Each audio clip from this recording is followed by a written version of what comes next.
I've got two. Let me. Who wants to go first? Which jump up to the table? Yeah, all yours. Good afternoon, Chairman and committee. It's, I think, a couple of months since I sat before you last, and the result of that meeting, I think, was we ended up with a meeting between the three PPGs in Felixstowe and Maddie.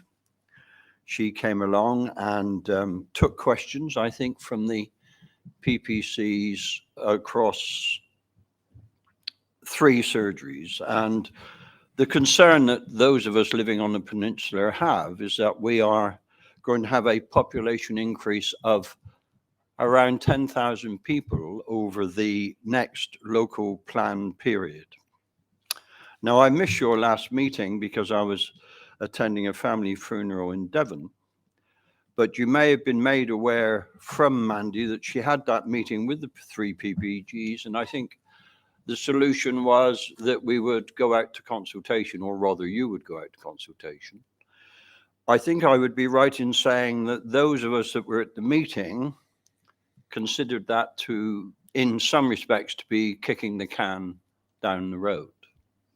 What we were really worried about is, whilst we are consulting on things for the future that could improve primary care delivery within our area, what we really want to know is what we're going to do in the here and now, whereby we see houses being delivered on a number of estates, those houses being occupied.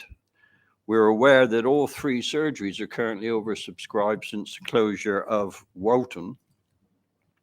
And since that particular meeting, I've been to a site that is virtually built out called Poppy Fields. And when I looked on their board of what wonderful things they were going to be doing with the sum money that they are contributing to the local council, I noted that 60% of that money has already been allocated, and it's been allocated for pre-primary school and primary school provision. That's not leaving very much over for the provision of secondary education, for health provision, for highways, sports, playing fields, and all the other things that the Community Infrastructure Levy should be delivering. So it is very concerning. How did East Suffolk District Council, or as it was then Suffolk Coastal District Council, set a levy which in the Felixstowe Peninsula is the least of all of the sub-districts within the district? Is that community infrastructure levy going to be sufficient to meet the primary care needs within our community? Did the CCGs have a separate 106 agreement on each of these sites that are being built out? And one of them, Trelawney Lawns, that's actually going to have 2,000 plus buildings put on it. If we've already spent nearly 60% on just a small part of community infrastructure, I'm really worried that to a degree we've already missed the boat. So I would like some reassurance from this board that you haven't missed the boat, that perhaps there is a 106 agreement on each of those developments that are coming at us. And if we have, what are we able to do to actually ensure that the folk that already live there will continue to receive the appropriate health care that they should? Thank you very much. Thank you very, very much. Maddie, do you want to have a go at answering that? Although some of the detail may have to be in a follow-up, I would imagine, but over to you.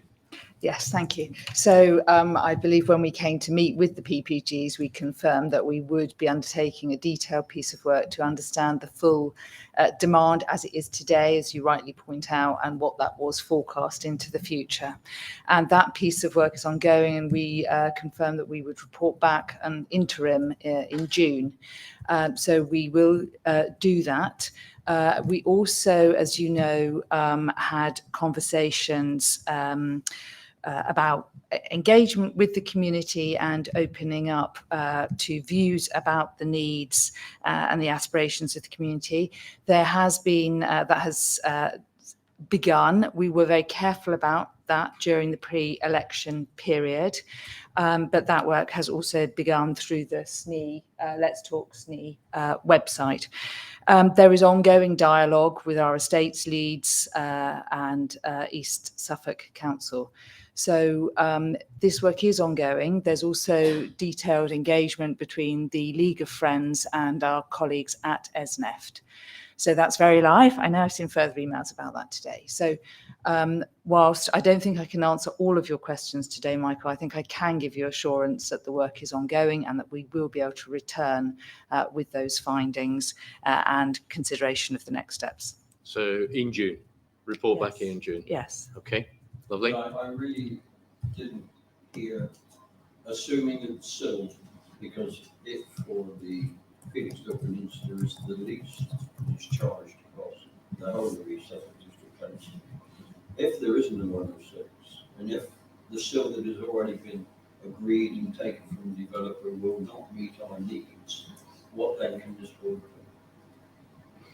do? Maddie, would it be Yeah. would it be possible for the paper that's going to come back to deal with that, to check the facts and deal with that issue appropriately? I mean, there are others far better qualified than I to talk in the detail about Section 106 and still monies. Yeah. However, obviously they are one source of funding, and there are others that may be available. But it is true to say across the whole of our area that we're in an exceptionally challenged position in terms of capital sources. So that does mean that we do have to prioritise, and it does mean that the contributions of our local authority partners in the way that you've described are very, very important. So, there's a level of detail I think we need to return to. So issue not missed and further information to come.